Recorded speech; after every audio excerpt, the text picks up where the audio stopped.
When you hear the term essential worker, a zookeeper probably isn't the first thing that springs to mind, but many are working through lockdown, looking after the animals in their care. This week we have a story from within presenter Claire Kincannon's bubble of one such person who's caring for a tropical forest in Dunedin.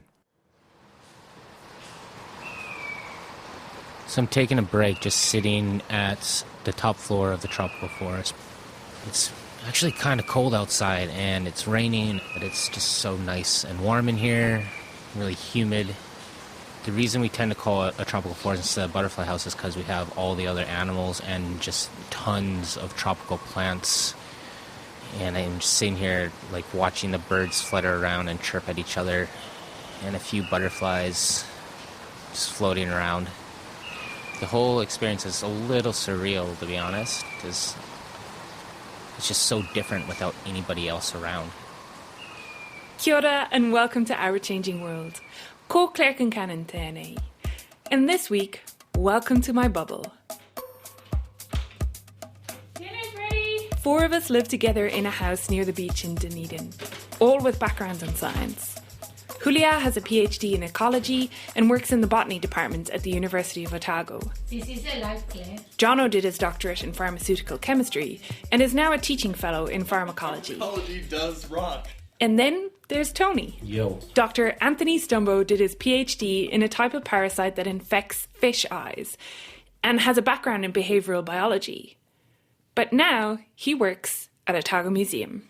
So I am the Tuhura and Living Environments Coordinator, which means I oversee the day-to-day operations of the Science Center and also the overall living environments, such as the tropical forest.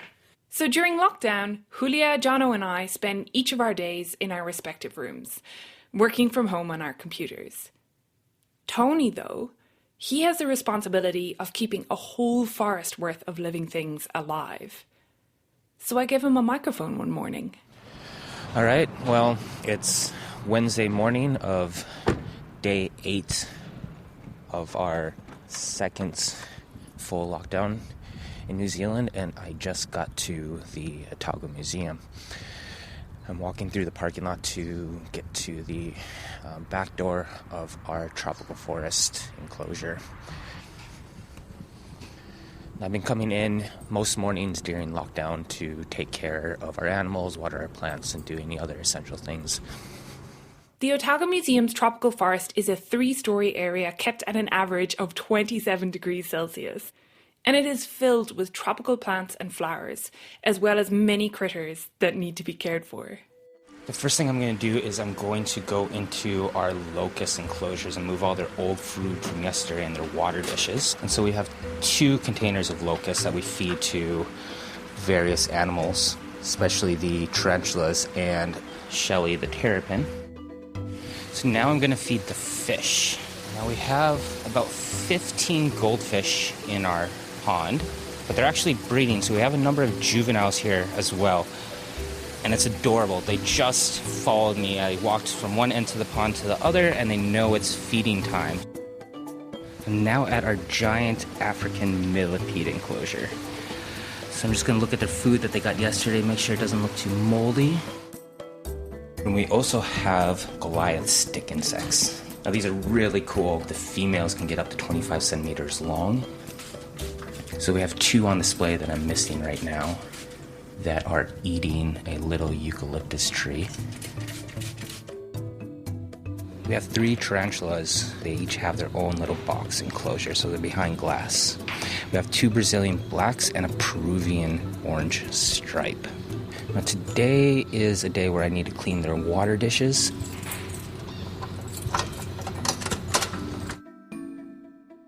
All right, now I'm going to prepare the bird food.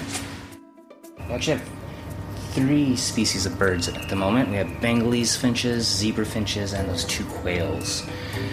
They're actually all doing quite well. I think they enjoy having some time off from having members of the public around. All right, I'm back into the tropical forest. I've got some food for our red-eared slider, Shelly. And so what I'm going to do is I'm going to feed Shelly a couple chunks of vitamin-enriched frozen fish, and I'm going to try feeding her some lettuce.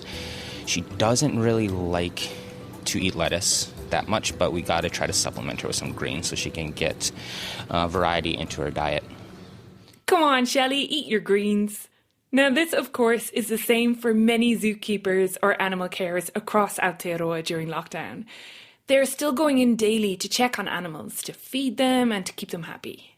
What is a little bit different for the Otago Museum's tropical forest is that it is also a butterfly house, and there are still regular incoming shipments of butterfly pupae or chrysalis that must be processed and cared for.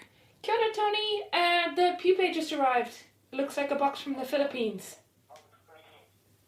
Yeah. While the museum is closed, boxes of pupae are delivered to Tony at our house for him to take directly to the museum and straight into the tropical forest quarantine room.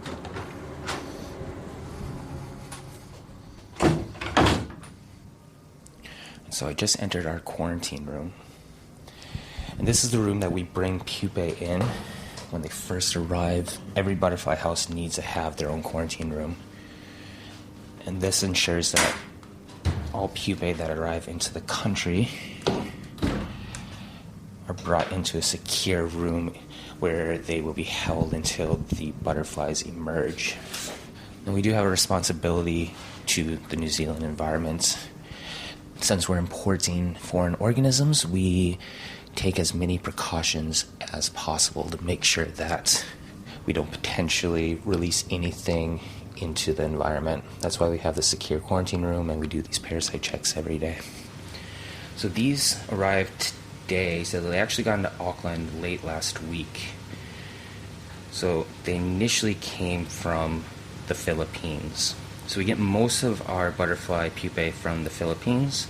We're actually, the Otago Museum is actually part of a organization called the International Association of Butterfly Breeders and Displayers.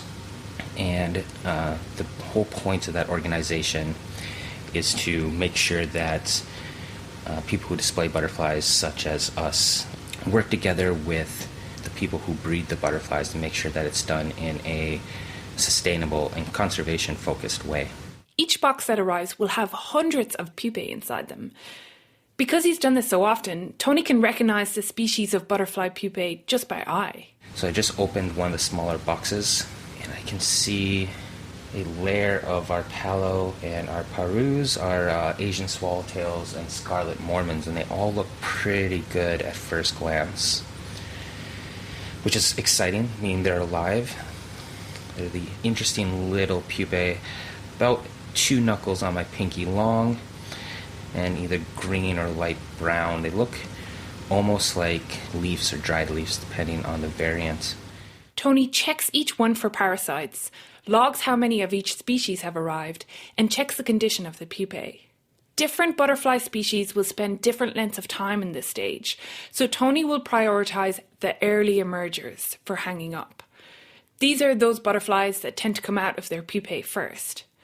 And Tony uses a system of metal rods that he can glue the pupae on, which then slot into shelves so that the pupae can hang down, as if they were dangling off a tree somewhere in a forest. So what I'm going to do is I'm going to put down 6 dollops of hot glue. Then by the time I finish that, the glue from the first dot will be cool enough for me to put in the tip, very tip of the first pupae. And we're starting out with the leaf wings because they're the ones that all look like they're close to emerging.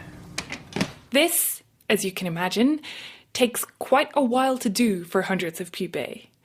Once they're all hung on the rods, Tony will check and mist them each day until the butterflies emerge.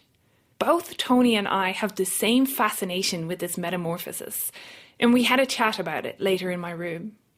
So it's a really cool process in which the caterpillar will actually attach their tail end to a plant, and their body will compress and their outer skin will come off. The skin underneath that will actually harden into the chrysalis. And inside it goes completely to goo, well, mostly completely to goo. And it reforms itself into this new shape.